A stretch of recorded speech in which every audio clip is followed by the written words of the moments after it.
International रिलेशन्समध्ये सगळ्यात important गोष्ट असते ती म्हणजे काय? सॉव्हर्निटी. ज्या देशाची सॉव्हर्निटी डायल्यूट झालेली असती त्या देशाचं अस्तित्व असून नसल्यासारखं असतं. भारताची गंमत तशीच आहे. भारत सरकारला डायरेक्शन्स आले अमेरिकेकडनं आणि सांगितलं काय की आता 30 दिवसासाठी किंबहुना 30 दिवसापर्यंत तुम्हाला रशियाकडनं ऑइल इम्पोर्ट केल्या जाणार आहे. एवढं आपलं सरकार हतबल झालं का हो की प्रत्येक गोष्ट आपण अमेरिकेचं मान्य करायला लागलेलं आहे.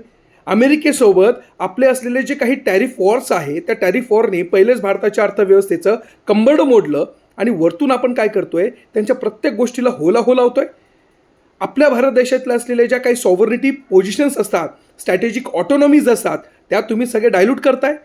मग हे एका प्रकारे आपल्याकडचं असलेलं शेमलेस थिंग्स आहे की ज्याच्या माध्यमातून आपली सॉव्हर्निटी आपण 100% डायल्यूट करतोय. गरज काय अमेरिकेची प्रत्येक गोष्ट मान्य करायला? सांगितलं पाहिजे आम्ही आमच्या पद्धतीने जगणार आहे.